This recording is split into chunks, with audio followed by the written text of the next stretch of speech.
ಅಕ್ಕನಿಗೆ ತನ್ನ ತಂಗಿಗೆ ತನಗಿಂತ ಒಳ್ಳೆ ಗಂಡ ಸಿಕ್ಕಾಗ ಅಕ್ಕ ಮೇಲ್ನೋಟಕ್ಕೆ ಖುಷಿ ಪಡೋದಂತೂ ಸಹಜ. ಆದ್ರೆ ಒಳಗೆ ಅಸೂಯೆ ಅನ್ನೋ ಬೀಜ ಕೂಡ ಹುಟ್ಟಿಕೊಂಡಿರುತ್ತೆ. ಹಾಗೆ ಒಬ್ಬ ಗೆಳತಿಗೆ ಒಳ್ಳೆಯ ಶ್ರೀಮಂತ ಗೆಳೆಯ ಅಥವಾ ಹ್ಯಾಂಡ್ಸಮ್ ಗಂಡ ಸಿಕ್ಕಾಗ ಪಕ್ಕದಲ್ಲಿರುವ ಗೆಳತಿಗೆ ಖುಷಿ ಏನೋ ಆಗುತ್ತೆ. ಆದ್ರೆ ಅದಕ್ಕಿಂತ ಹೆಚ್ಚಾಗಿ ಆಗೋದು ಹೊಟ್ಟೆ ಕಿಚ್ಚು. ಅಸೂಯೆ ಅಥವಾ ಹೊಟ್ಟೆ ಕಿಚ್ಚು ಅನ್ನೋದು ಗಂಡಸರಿಗಿಂತ ಹೆಂಗಸರಲ್ಲಿ ಆಗೋದು ತುಂಬಾನೇ ಕಾಮನ್. ಗಂಡಸರಲ್ಲಿ ಕೂಡ ಏನು ಕಡಿಮೆ ಇಲ್ಲ. ಜೊತೆಗೆ ಓದಿ ಬೆಳೆದು ಮುಂದೊಂದು ದಿನ ನಿಮಗೆ ಒಳ್ಳೆಯ ಕೆಲಸ ಸಿಕ್ಕಾಗ, ಸಂಬಳ ಜಾಸ್ತಿ ಸಿಕ್ಕಾಗ ನಿಮ್ಮ ಸ್ನೇಹಿತನಿಗೆ ಎಲ್ಲಕ್ಕಿಂತ ಹೆಚ್ಚು ಅಸೂಯೆ ಆಗುತ್ತೆ. ಆದ್ರೆ ಮೇಲ್ನೋಟಕ್ಕೆ ನಿಮ್ಮ ಮುಂದೆ ಸಂತೋಷ ಆಯ್ತು ಅಂತ ಹೇಳ್ಕೊಂತಾರೆ ಅಷ್ಟೇ. ಹೌದು ಸ್ನೇಹಿತರೆ, ಮನುಷ್ಯನಲ್ಲಿ ಈ ಅಸೂಯೆ ಅನ್ನೋದು ಸರ್ವೇ ಸಾಮಾನ್ಯ. ಅಷ್ಟೇ ಅಲ್ಲ, ಈ ಅಸೂಯೆ ಅನ್ನೋದು ಕೂಡ ಇರಲೇಬೇಕು. ಕೆಲವರು ಇದನ್ನ ತಮ್ಮ ಜೀವನದಲ್ಲಿ ಒಳ್ಳೆಯದಕ್ಕೆ ಬಳಸಿಕೊಂಡರೆ, ಇನ್ನು ಕೆಲವರು ಇದನ್ನ ತಮ್ಮ ಸ್ವಂತ ಜೀವನವನ್ನ ಹಾಳು ಮಾಡಿಕೊಳ್ಳೋಕೆ ಬಳಸ್ಕೊಂತಾರೆ. ಅಸೂಯೆ ಅನ್ನೋದು ಕೇವಲ ದೊಡ್ಡವರಲ್ಲಿ ಮಾತ್ರವಲ್ಲ, ಚಿಕ್ಕ ಮಕ್ಕಳಲ್ಲೂ ಕೂಡ ಕಂಡು ಬರುತ್ತದೆ ಅನ್ನೋದಕ್ಕೆ ಹಲವಾರು ಉದಾಹರಣೆಗಳಿವೆ, ಹಲವಾರು ಘಟನೆಗಳಿವೆ. ಅದು 2024 ಡಿಸೆಂಬರ್ 14ನೇ ತಾರೀಕು ನಾಗಮಂಗಲ ಹೊಸೂರಿನ ಗಾರ್ಮೆಂಟ್ ಕಂಪನಿಗೆ ಎಂದಿನಂತೆ ಕೆಲಸಕ್ಕೆ ಹೋಗಿದ್ದಾಳೆ. ಹೋಗುವಾಗ ತನ್ನ 4 ವರ್ಷದ ಮಗನನ್ನ ಮತ್ತು 1.5 ವರ್ಷದ ಮಗುವನ್ನ ಮನೆಯಲ್ಲೇ ಬಿಟ್ಟು ಹೋಗಿದ್ದಾಳೆ. ಯಾಕಂದ್ರೆ ಅವಳ ಅತ್ತೆ ಆ ಇಬ್ಬರು ಮಕ್ಕಳನ್ನ ಸೊಸೆ ಕೆಲಸಕ್ಕೆ ಹೋದ ಮೇಲೆ ಅವರೇ ನೋಡಿಕೊಳ್ತಾ ಇದ್ರು. ಗಂಡ ಕೂಡ ಹೊಸೂರಿನ ಒಂದು ಟ್ರಕ್ ಫ್ಯಾಕ್ಟರಿಯಲ್ಲಿ ಕೆಲಸ ಮಾಡುತ್ತಿದ್ದ. ಈ 4 ವರ್ಷದ ಮಗು ಷಣ್ಮುಗ ತನ್ನ ಶಾಲೆಯಿಂದ ಬಂದ ಮೇಲೆ ಆ 1.5 ವರ್ಷದ ಮಗುವಿನೊಂದಿಗೆ ಮನೆಯ ಹಿತ್ತಲಲ್ಲಿ ಇರುವಂತಹ ಚಿಕ್ಕದೊಂದು ಹೊಂಡದ ಹತ್ತಿರ ಆಟವಾಡುತ್ತಾ ಕರೆದುಕೊಂಡು ಹೋಗಿದ್ದಾನೆ. ಆ ಮಕ್ಕಳ ಅಜ್ಜಿ ಏನೋ ಇಬ್ಬರು ಮಕ್ಕಳು ಆಟವಾಡುತ್ತಿದ್ದಾರೆ ಅಂತ ಊಟ ಮಾಡಿ ಮಲಗಿಬಿಟ್ಟಿದ್ದಾಳೆ. ಸಾಯಂಕಾಲ ನಾಗಮಂಗಲ ಮನೆಗೆ ವಾಪಸ್ಸು ಬಂದಾಗ ಷಣ್ಮುಗ ಮಾತ್ರ ಆಡಿಕೊಂಡು ಇರುವುದನ್ನ ಕಂಡಿದ್ದಾಳೆ. ಆಗ ನಾಗಮಂಗಲ ತನ್ನ ದೊಡ್ಡ ಮಗನನ್ನ ಪಾಪು ಎಲ್ಲಿ ಅಂತ ಕೇಳಿದ್ದಾಳೆ. ಆಗ ಷಣ್ಮುಗಂ ನನಗೆ ಗೊತ್ತಿಲ್ಲ ಅಂತ ಹೇಳಿದ್ದಾನೆ. ವಯಸ್ಸಾದ ಕಾರಣ ಸಾಯಂಕಾಲವಾದರೂ ಕೂಡ ನಾಗಮಂಗಲಳ ಅತ್ತೆ ಇನ್ನೂ ಮಲಗಿಕೊಂಡೇ ಇದ್ದಳು. ನಾಗಮಂಗಲ ಸುತ್ತಮುತ್ತ 1.5 ವರ್ಷದ ಪಾಪುವನ್ನು ಹುಡುಕಾಡಲು ಪ್ರಾರಂಭಿಸಿದ್ದಾಳೆ. ಆದ್ರೆ 1 ಗಂಟೆ ಹುಡುಕಿದರೂ ಕೂಡ ಎಲ್ಲಿಯೂ ಕೂಡ ಆ 1.5 ವರ್ಷದ ಪಾಪಿನ ಸುಳಿವು ಸಿಗೋದೇ ಇಲ್ಲ.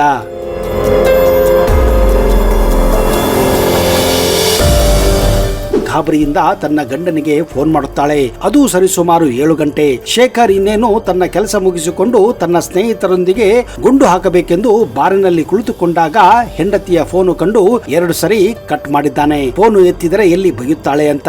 ಆದ್ರೆ ಸತತವಾಗಿ ನಾಗಮಂಗಲ ಫೋನ್ ಅನ್ನ ಮಾಡುವುದನ್ನ ಕಂಡು ಕೊನೆಗೆ ಶೇಖರ್ ಫೋನ್ ಎತ್ತಿದ್ದಾನೆ.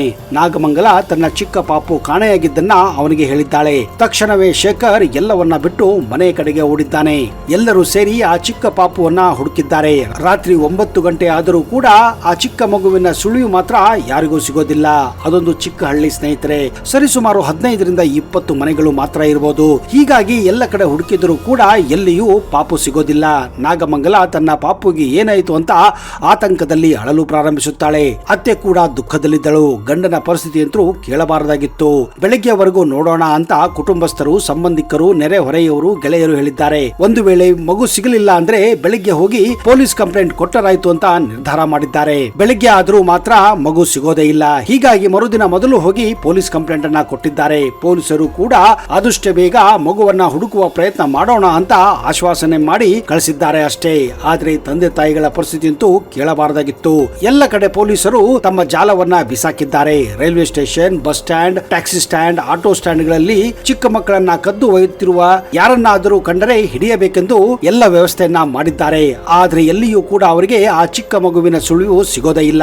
ಈ ರೀತಿ 2 ದಿವಸ ಕಳೆದು ಹೋಗಿದೆ. 3ನೇ ದಿವಸ ನಾಗಮಂಗಲ ತನ್ನ ಮನೆಯ ಹಿಂದಿನ ಹಿತ್ತಲಲ್ಲಿ ಇರುವಂತಹ ಹೊಂಡಕ್ಕೆ ನೀರನ್ನ ತೆಗೆದುಕೊಂಡು ಬರಲು ಹೋಗಿದ್ದಾಳೆ.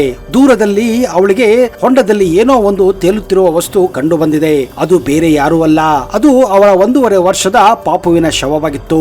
ಬಿಂದಿಗೆಯನ್ನ ಅಲ್ಲಿಗೆ ಬಿಸಾಕಿ ಓಡಿ ಹೋಗಿ ತನ್ನ ಗಂಡನನ್ನ ಕರೆದುಕೊಂಡು ಹೊಂಡದ ಹತ್ತಿರ ಬಂದಿದ್ದಾಳೆ. ಹೌದು, ಅದು ಅವಳ ಚಿಕ್ಕ ಮಗುವಿನ ಶವವಾಗಿತ್ತು. ಆಗ ಗೊತ್ತಾಗಿದ್ದು ಅವರಿಗೆ ಹೊಂಡದಲ್ಲಿ ಬಿದ್ದು ಆ ಮಗು ಸತ್ತು ಹೋಗಿತ್ತು ಅಂತ. ಮನೆಗೆ ಆ ಮಗುವಿನ ದೇಹವನ್ನ ಎತ್ತಿಕೊಂಡು ತಂದಾಗ ಆ ಮಗುವನ್ನೇ ದೂರದಿಂದ ಗುರಾಯಿಸುತ್ತಿದ್ದ 4 ವರ್ಷದ ಷಣ್ಮುಗಂ. ಮತ್ತೆ ಆ ಪಾಪು ತನ್ನ ಮನೆಗೆ ಹೇಗೆ ಬಂತು ಅಂತ ಆ ಮಗುವಿನ ಶವಕ್ಕೆ ಅಲ್ಲೇ ಇದ್ದ ಒಂದು ಚಿಕ್ಕ ಕೋಲಿನಿಂದ ಹೊಡೆಯಲು ಪ್ರಾರಂಭಿಸಿದ್ದಾನೆ. ಇದನ್ನು ಕಂಡು ಶೇಖರ್ ಮತ್ತು ನಾಗಮಂಗಲ ಇಬ್ಬರು ಗಾಬರಿಯಾಗಿದ್ದಾರೆ.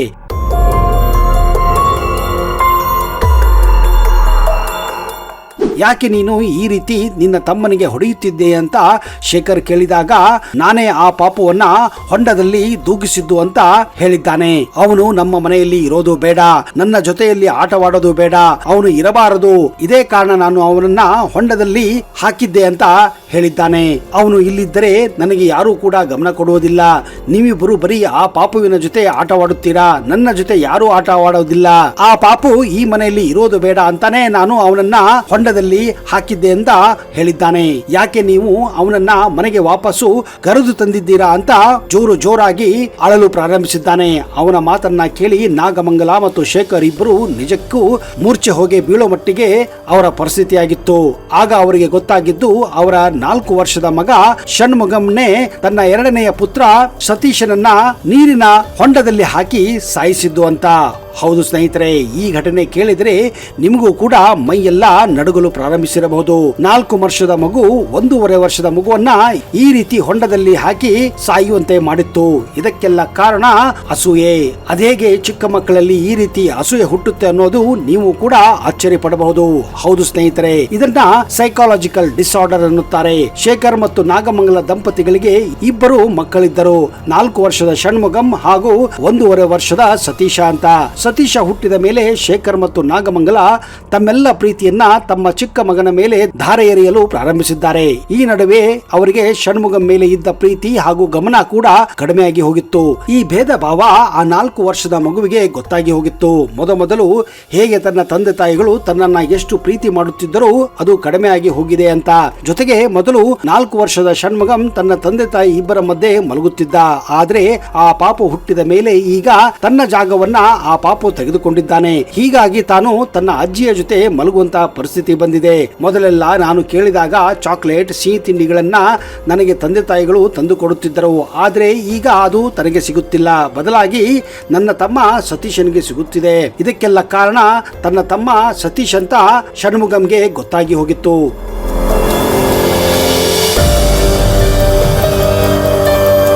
ಇದಕ್ಕೆಲ್ಲ ಕಾರಣ ಮನಸ್ಸಿನಲ್ಲಿ ಹುಟ್ಟಿದಂತಹ, ಹೃದಯದಲ್ಲಿ ಹುಟ್ಟಿದಂತಹ ಆ ಅಸೂಯೆ ಎನ್ನುವ ಒಂದು ಫೀಲಿಂಗ್ಸ್. ಇದೇ ಕಾರಣ ಆ ಅಸೂಯೆಂದಲೇ 4 ವರ್ಷದ ಷಣ್ಮುಗಂ 1.5 ವರ್ಷದ ತನ್ನ ತಮ್ಮ ಸತೀಶನನ್ನ ಹತ್ತಿರವಿರುವ ಹೊಂಡದಲ್ಲಿ ಮುಳುಗಿಸಿದ್ದ. ಹೌದು ಸ್ನೇಹಿತರೆ, ಈ ಅಸೂಯೆ ಎನ್ನುವುದು ಇಷ್ಟು ಚಿಕ್ಕ ಮಕ್ಕಳಲ್ಲೇ ಇದ್ದಾಗ ಇನ್ನು ದೊಡ್ಡವರಲ್ಲಿ ಕೇಳೋದು ಬೇಕಾ? ನಮ್ಮ ಜೀವನದ ಪ್ರತಿಯೊಂದು ಸಮಯದಲ್ಲೂ ಕೂಡ ನಾವು ಇಂತಹ ಹಲವಾರು ಘಟನೆಗಳನ್ನ ನಮ್ಮ ಮುಂದೆ ಕಾಣುತ್ತೇವೆ. ನೀವು ಕೂಡ ಈ ಅಸೂಯೆಗಳನ್ನ ಕಾಲಾಂತರದಲ್ಲಿ ಅನುಭವಿಸಿರುತ್ತೇವೆ. ನಮ್ಮ ತಮ್ಮ ನಮಗಿಂತ ಶ್ರೀಮಂತನಾದಾಗ, ನಮಗಿಂತ ಹೆಚ್ಚು ದುಡ್ಡನ್ನ ಗಳಿಸಿದಾಗ, ನಮ್ಮ ತಂಗಿ, ನಮ್ಮ ತಮ್ಮನೋ, ಅಕ್ಕನೋ, ಅಣ್ಣನೋ ನಮಗಿಂತ ಹೆಚ್ಚು ಪ್ರಸಿದ್ಧಿಯಾದಾಗ ಸಂತೋಷವೇನೋ ನಾವು ಪಡೆಯುತ್ತೇವೆ. ಆದ್ರೆ ಹೊಟ್ಟೆ ಕಿಚ್ಚು ಅಥವಾ ಅಸೂಯೆ ಅನ್ನೋದು ನಮ್ಮಲ್ಲಿ ತುಂಬು ತುಳುಕುತ್ತದೆ. ಈ ಅಸೂಯೆ ಅಥವಾ ಹೊಟ್ಟೆ ಕಿಚ್ಚು ಹೆಚ್ಚಾಗಿ ಬರೋದು ನಮ್ಮ ಹತ್ತಿರ ಇರುವಂತಹ ಸಂಬಂಧಿಕರಲ್ಲಿ, ಗೆಳೆಯರಲ್ಲಿ ಅಥವಾ ನಮ್ಮ ಸಹೋದ್ಯೋಗಿಗಳಲ್ಲಿ ನಾವು ಹೆಚ್ಚಾಗಿ ಕಾಣಬಹುದು. ಯಾರು ಕೂಡ ದೂರ ಇರುವವರ ಮೇಲೆ ಅಸೂಯೆ ಪಡೋದು ತುಂಬಾ ಕಡಿಮೆ. ಅಂಬಾನಿಯಾಗಲಿ, ಅದಾನಿಯಾಗಲಿ, ಟಾಟಾ ಬಿರ್ಲಾ ಆಗಲಿ ಅಷ್ಟೊಂದು ದುಡ್ಡು ಗಳಿಸಿದ್ದಾರೆ ಅಂತ ನಾವುಗಳು ಯಾವತ್ತೂ ಅವರ ಮೇಲೆ ಅಸೂಯೆ ಪಡೋದಿಲ್ಲ. ಯಾವಾಗ ನಮ್ಮವರೇ ನಮಗಿಂತ ಮೇಲೆ ಹೋಗುತ್ತಾರೋ ಹೆಚ್ಚಾಗಿ ನಾವು ಅಸೂಯೆ ಪಡೋಕೆ ಪ್ರಾರಂಭ ಮಾಡೋದು ಸರ್ವೇ ಸಾಮಾನ್ಯ. ಆದ್ರೆ ನೆನಪಿರ್ಲಿ ಸ್ನೇಹಿತರೆ, ಅಸೂಯೆ ಪಡೋದು ಅಥವಾ ಹೊಟ್ಟೆ ಕಿಚ್ಚು ಪಡೋದು ಸರಿ. ಆದ್ರೆ ನಾವು ಅದನ್ನ ಒಳ್ಳೆಯ ರೀತಿಯಲ್ಲಿ ಚಾಲೆಂಜ್ ಆಗಿ ತೆಗೆದುಕೊಂಡು, ಸವಾಲಾಗಿ ತೆಗೆದುಕೊಂಡು ಅವರಿಗಿಂತ ಮೇಲೆ ಹೋಗಬೇಕೆನ್ನುವ ಛಲ ಮಾಡಿದಾಗ ಆ ಅಸೂಯೆಗೆ ಒಂದು ಮರ್ಯಾದೆ ಇರುತ್ತದೆ. ಅಸೂಯೆ ಪಟ್ಟು ಒಬ್ಬರನ್ನ ಹರ್ಟ್ ಮಾಡುವುದಾಗ್ಲಿ, ಒಬ್ಬರನ್ನ ಕೊಲ್ಲುವುದಾಗಲಿ ಮಾಡುವುದು ಅದೊಂದು ಕ್ಷುಲ್ಲಕ ಕೆಲಸವಾಗಿದೆ. ಅಂತಹದೇ ಘಟನೆ ಇತ್ತೀಚೆಗೆ 2019ರಲ್ಲೂ ಕೂಡ ಬೆಂಗಳೂರಿನ ಪ್ರತಿಷ್ಠಿತ ಜಯನಗರದಲ್ಲಿ ಒಂದು ಕುಟುಂಬದಲ್ಲಿ ನಡೆದಿತ್ತು.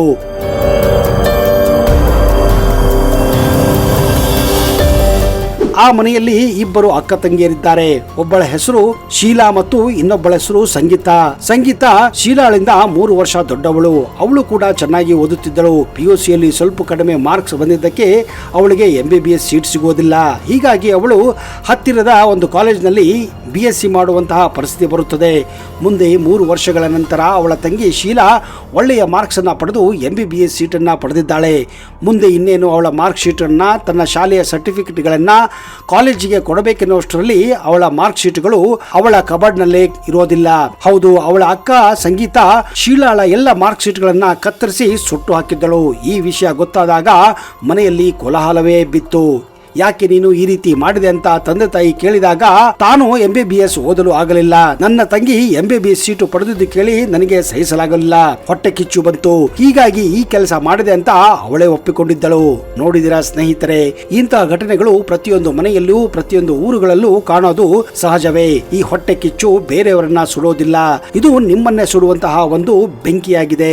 ಹೀಗಾಗಿ ಈ ಅಸೂಯೆ, ಈ ಹೊಟ್ಟೆ ಕಿಚ್ಚನ್ನ ನಿಮ್ಮ ಹೊಟ್ಟೆಯಿಂದ ಹೊರಗೆ ಹಾಕಿ ಆ ಬೆಂಕಿಯನ್ನ ಸವಾಲಾಗಿ ತೆಗೆದುಕೊಂಡು ಛಲದಿಂದ ನೀವು ಕೂಡ ಮೇಲೆ ಬರುವುದಕ್ಕೆ ರೂಢಿ ಮಾಡಿಕೊಳ್ಳಬೇಕು. ಆಗ ಮಾತ್ರ ನೀವು ಜೀವನದಲ್ಲಿ ಉತ್ತುಂಗಕ್ಕೆ ಏರಬಹುದು. ಇಲ್ಲವಾದರೆ ಈ ಅಸೂಯೆ ಮತ್ತು ಹೊಟ್ಟೆ ಕಿಚ್ಚಿನಿಂದ ನಿಮ್ಮ ಕರಳೆ ಸುಟ್ಟು ಬೂದಿಯಾಗಬಹುದು. ಅಸೂಯೆ ಹೊಂದುವುದು ಮಾನವನ ಸಹಜ ಸ್ವಭಾವ, ಆದರೆ ಅದು ನಿಯಂತ್ರಣವನ್ನ ಮೀರಿದಾಗ ಈ ಭಾವನೆ ಅಸಮಾಧಾನ, ಕೋಪ, ಹಗೆತನ, ಕೈಯನ್ನ ಸಹ ತರುತ್ತದೆ. ಈ ಭಾವನೆಗಳು ಸಂಬಂಧಗಳನ್ನ ಹಾಳು ಮಾಡಬಹುದು ಮತ್ತು ಸಂಬಂಧದ ಮೇಲೆ ನಕಾರಾತ್ಮಕ ಪರಿಣಾಮ ಬೀರಬಹುದು. ಅದರಲ್ಲೂ ಹೆಚ್ಚಾಗಿ ನಮ್ಮ ದೊಡ್ಡಪ್ಪನ ಮಕ್ಕಳು, ಚಿಕ್ಕಪ್ಪನ ಮಕ್ಕಳು ಅಥವಾ ಅತ್ತೆಯರ ಮಕ್ಕಳು ಈ ರೀತಿ ಸಂಬಂಧದಲ್ಲಿಯೇ ಯಾರಾದ್ರೂ ಮೇಲೆ ಹೆಚ್ಚಿಗೆ ಹೋದಾಗ ಅವರ ಮೇಲೆ ಹೊಟ್ಟೆ ಕಿಚ್ಚು ಪಡೋದು, ಅಸೂಯೆ ಪಡೋದು ಸಹಜ. ಕೆಲವೊಮ್ಮೆ ಈ ಅಸೂಯೆ ಎಷ್ಟು ಹೆಚ್ಚುತ್ತದೆ ಅಂದ್ರೆ ಅದು ಹಿಂಸೆಯ ರೂಪವನ್ನ ಕೂಡ ಪಡೆಯಬಹುದು. ಹೀಗಾಗಿ ಹೊಟ್ಟೆ ಕಿಚ್ಚು ಪಡುವುದನ್ನ ನಿಲ್ಲಿಸಿ, ಅಸೂಯೆ ಪಡುವುದನ್ನ ನಿಲ್ಲಿಸಿ, ಬದಲಾಗಿ ಅವರಿಗಿಂತ ಒಳ್ಳೆಯ ಕೆಲಸಗಳನ್ನ ಮಾಡಿ ಅವರಿಗಿಂತ ಮೇಲೆ ಹೋಗಿ ಬೇರೆಯವರು ನಿಮ್ಮನ್ನ ನೋಡಿ ಹೊಟ್ಟೆ ಕಿಚ್ಚು ಪಡುವ ಹಾಗೆ ಮಾಡಿ ಅವರು ಕೂಡ ಈ ರೀತಿ ನಿಮ್ಮ ಮೇಲೆ ಹಾಗೆ ತೀರಿಸಿಕೊಳ್ಳುವುದನ್ನ ನಿಲ್ಲಿಸಬೇಕು. ಆಗ ಮಾತ್ರ ಸಮಾಜ ಒಳ್ಳೆಯದಾಗಿ ಮುಂದುವರಿಯುತ್ತದೆ. ಒಂದು ವೇಳೆ ನೀವು ಹೊಟ್ಟೆ ಕಿಚ್ಚು ಜಾಸ್ತಿ ಮಾಡಿಕೊಂಡರೆ ನಿಮ್ಮನ್ನೇ ಅದು ಸುಟ್ಟು ಹಾಕುತ್ತದೆ. ಸ್ನೇಹಿತರೆ, ಈ ಒಂದು ಅಸೂಯೆ ಬಗ್ಗೆ ನಿಮ್ಮ ಅನಿಸಿಕೆಯನ್ನ ದಯವಿಟ್ಟು ಕಮೆಂಟ್ ಬಾಕ್ಸ್ ಅಲ್ಲಿ ಹಾಕಿ. ಹಾಗೂ ನಿಮ್ಮ ಜೊತೆ ಏನಾದರೂ ಈ ರೀತಿ ನಡೆದಿದ್ದರೆ ಅದನ್ನು ಕೂಡ ಕಮೆಂಟ್ ಬಾಕ್ಸ್ ಅಲ್ಲಿ ಬರೆಯಿರಿ.